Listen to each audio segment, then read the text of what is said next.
I've done extensive research into transporting miniatures to try and find the ultimate miniature transport solution. So you can take your miniatures anywhere safely without any of them falling out or breaking or anything. And this is what I come up with. The best part is it only costs $15 or £10 per box. It even works on any size of miniature as well. You good boy? In this army, I've magnetized the top and the bottom. And I even magnetized a specific section right here for metal miniatures that are heavier than plastic miniatures, so you don't need to worry about them falling out. You can also stack and store your army with these as well. My goal with this was to ultimately show you guys how to make the ultimate miniature transport case that keeps your miniatures safe, is affordable, but also I see tons of people make mistakes with how to magnetize miniatures that results in the magnetic connection being super weak, which then means if they're transporting their miniatures, they're actually going to start moving around, and that is going to result in damage, which is something I've never experienced because of how I put these together. I mean, to be quite honest with you guys, the only time I've ever broken miniatures while transporting them was when I used to use those nightmare foam cases from Games Workshop. It's almost like Games Workshop specifically designed their foam cases to destroy any spearmen or banners or skinny miniatures you put in them, so you have to buy more. So, step one. These boxes themselves only cost £6.50 in the UK. They're super cheap, or in America you can get them for under $10. I will link down below in the description both of these boxes in the USA and America so you can grab them for yourself. But really you can use any plastic office box that is big enough to store A4 printer paper. As you guys can see, this is actually the perfect height for storing 28mm and 32mm miniatures. And if your army has some bannermen or spearmen, you can just mount them on the side so that they can still stand up. And of course, if you're like me and you collect Imperial Knights or any other large miniatures, you can just get a bigger box. Step two, the second thing we'll need is a magnetically receptive sheet, which is made out of rubber. But there is a reason we're using these magnetic sheets instead of metal. The attraction that the magnets have. We're using neodymium magnets. If you put them in the correct position, they're strong enough so that, you know, the miniature can withstand lots of movement and it doesn't fall off or anything. But if we go and put these on metal, the bond is a lot stronger, like so. Now, some miniatures, like for example Necron Warriors, are actually quite weak in the legs. So if when you come to take these off, there's a lot more like attraction here for me to pull it off with the same power compared to using the rubber sheets. Now the good thing about that is it means, you know, no matter what I can do, I cannot get this to move off this piece of metal without moving it myself. But the bad thing is, if you're picking up the miniature by the miniature itself, you can actually sometimes rip the miniature off its base unless you specifically pick it up by the base, and even then, as you can see, that's quite difficult. So I'd actually recommend going for rubber instead, because it's strong enough that it can survive any transports that I've done, but it's not too strong like metal sheets are. It's up to you, but those are the pros and cons of both of them. For massive miniatures like Imperial Knights, metal may be a good option. But again, I'll talk more about this in a moment. But for 90% of miniatures, the magnetically receptive rubber sheet works extremely well. But it's very important that you get the correct one. And the great thing is that these are only $2 each as well. This one is specifically 0.75mm thick. The thicker it is, the stronger that connection is going to be. But also, this one has an adhesive sheet on the back of it.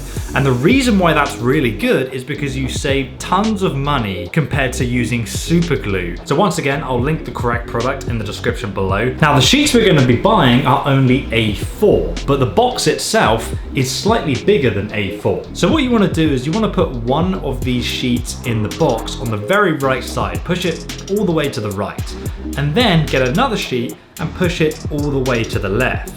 Then you're going to use a pen or a pencil to draw a line on the overlapping part. Now, all you need to do is use some scissors or a craft knife, ideally, to cut it to size.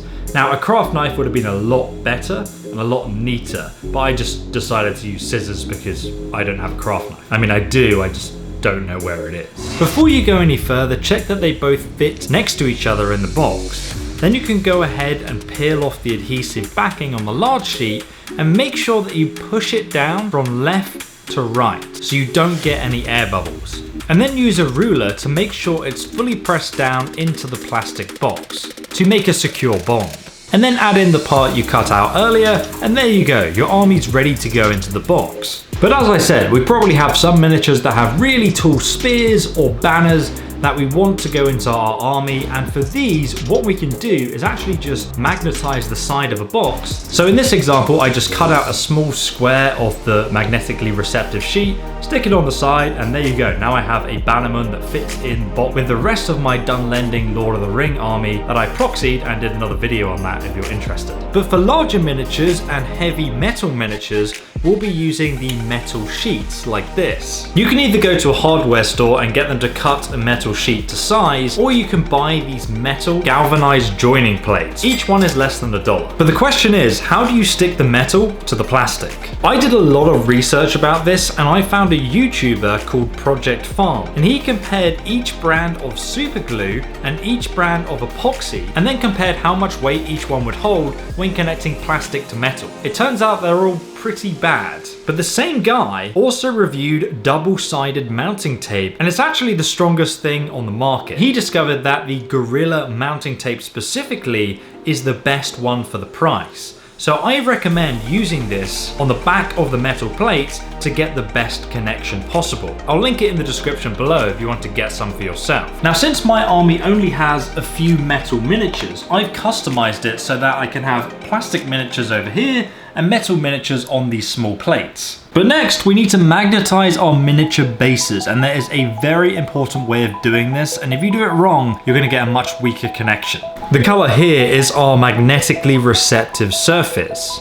This color, the black, is the base. And this color in green is the magnet superglued to the bottom of the base. This is how I see everyone on YouTube make these magnetized bases. However, this is the wrong way of doing it. The problem with this design is that the magnet is not in direct contact with the magnetically receptive sheet. This means that the attraction is going to be much weaker. So instead, we need to make sure that the magnet has the maximum amount of contact with the surface to create the strongest bond of attraction. So to do this, you're going to want to buy yourself some neodymium magnets. I'm specifically using ones that are 2 millimeters thick and at least 5 millimeters in diameter. Now you can buy over 100 of these for $10 or less. The more you buy, the cheaper they actually are. And again, I'll link the ones I'm using below in the description. Secondly, we need green stuff. This is a 2-part epoxy that you can mush together, and then it hardens after 24 hours. It's very sticky once you warm it up, and I found that you can use this without the need for any super glue at all. You can get a massive roll that's much bigger than this for $15 or £10. Enter step 3. We'll put some green stuff onto the magnet, and then we'll push it onto the base. Ideally, you want the surface of the base that you're going to push it into to have some texture. So feel free to scratch up the bottom of the base to give it something to latch onto. After it's on, I use the end of a paintbrush to mold the green stuff around the magnet. This creates a solid bond. Remember though, not to cover the magnet itself. Then make sure that you rub the model on the table to ensure that the magnet is level with the bottom of the base. Now 28mm miniatures only need a single magnet. 40mm miniatures on the other hand, you probably want to put at least 2 magnets on the bottom. And then for larger miniatures, just put a bunch of magnets on the bottom. But what do you do with resin bases? These bases are completely solid, so you're actually going to go ahead and drill a hole in the bottom, just big enough to place your magnet inside. You can use super glue to secure the bond, and you can use green stuff to make sure that it's level with the base. Now obviously by doing this, you're going to save yourself a lot of money and have an army that's super safe for any kind of transport, and it fits in your bag as well. But there's another secret Games Workshop doesn't want you to know about. You can check it out in this video right here. I'll see you there.